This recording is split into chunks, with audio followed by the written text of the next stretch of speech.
At the beginning, you had mentioned that like two of the primary theories that you've worked with is critical race theory and double consciousness. How would you explain both of those to a novice and like how they kind of inform your own understanding of education?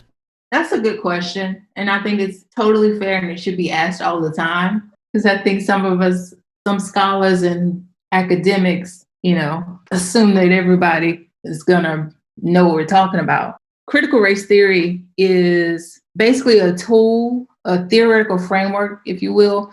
It's the lens that we use to analyze, look at, and assess and examine racialized structures, attitudes, and behaviors.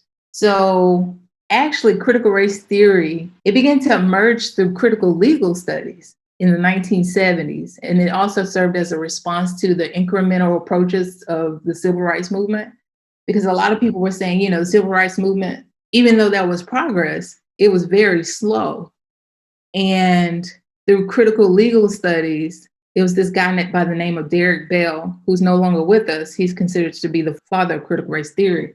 He used things like storytelling to educate white folks about the experience of Black folks in America. And so eventually it emerged to an actual theory and into education. So there are a few tenets or rationales to support critical race theory. So a couple of them includes, one, racism is real. It's not abnormal. It is very much a part of the American culture. Then there's another one called storytelling or naming one's own reality, using storytelling to inform, using storytelling to create counter narratives of other folks or dominant individuals. And so, for instance, decades ago, when Black folks were allowed to speak in court, their testimonies were often very much controlled. And sometimes they weren't even allowed to give testimony. But through testimony, or as Derek Bell and critical race theorists call storytelling, they're able to, one, identify racist structures, but also name their origins and the perpetrators. In other situations, they would not be able to do that. And so this whole push to look at racism far beyond the surface. I see critical race theory as a lens or a high-powered microscope to look at racism far beyond the surface. Because sometimes when people think about racism, even now, they tend to think about racism from the 1960s, white crazy men on their horses with hoods. What's funny is that there still are these white crazy men on horses in the 21st century riding through downtown, these small towns and whatnot, or even recently like at the capital of Michigan, right, for COVID. But it's looking at deep into the structure. When I think about the structure, I think of it in terms of a matrix, like the movie The Matrix, and all these layers of information and intersections of identity and discourse and things of that sort. I'm curious, like, how does that inform your approach to education? Because, like, having done some critical analyses of things, I see so many problems in education, and sometimes it can be overwhelming. Like, with the pre-service and in-service teachers that you're working with, how do you help them understand critical race theory and, like, its implications as educators? Yeah, so I actually, sometimes I'll use case studies, stories of others or stories that I wrote, or I'll actually tell stories or even give folks in the class to share stories. And we will sit there and we will pick apart or deconstruct these stories and analyze them.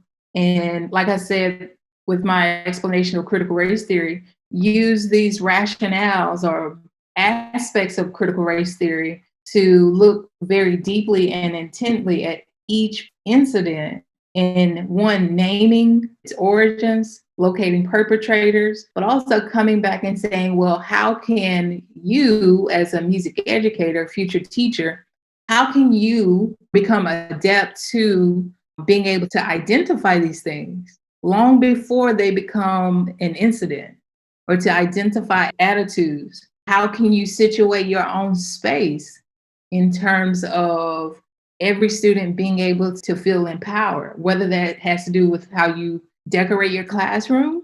If you're just putting up these white composers who, by the way, have been dead for centuries, or you're elevating a certain particular sort of music. I use stories or case studies, or sometimes I'll actually pull research from other scholars, like Dr. Gloria Lasson Billings is one of them. Dr. Adrienne Dixon, she's here at the University of Illinois. Kimberly Crenshaw, Victor Delgado, Richard Sorlizano, Terioso. But I try to use storytelling, at least to me, that seems to be one of the most accessible ways you can get people to listen and hone in on. Storytelling has always been one of these wonderful cultural artifacts for any culture to share information, to inform, to warn, to provide survival techniques and strategies. We problematize that stuff in the classroom, but also I create scenarios on the fly. Like I'll post something on Blackboard, I'll post a scenario and they will have to immediately respond within 24 hours. Instead of giving them like a whole week or 2 weeks to respond, I force them to respond to a scenario really quickly. I mean, essentially, that's how it's going to happen in the classroom. Right. It's not going to happen in slow motion racism. It's always like at the drop of a hat. And two, most people aren't able to even identify racist incidents. Right. Either one, because they are on the privileged end of race, or perhaps their understanding of race and racism is so limited and so sparse. I try to make it as real as possible.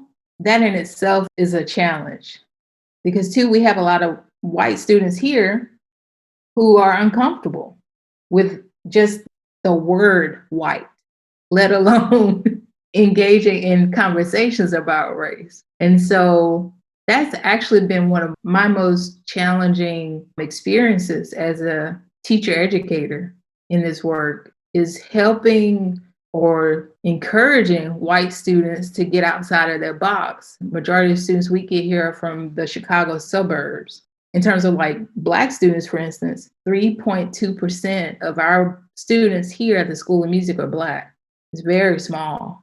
This excerpt of the CSK8 podcast is from episode number 43, which is titled The Shire as Metaphor for Systemic Racism with Joyce McCall. You can listen to the full episode as well as hundreds more by searching for the CSK8 podcast on your favorite podcast app or by going to jaredoleary.com.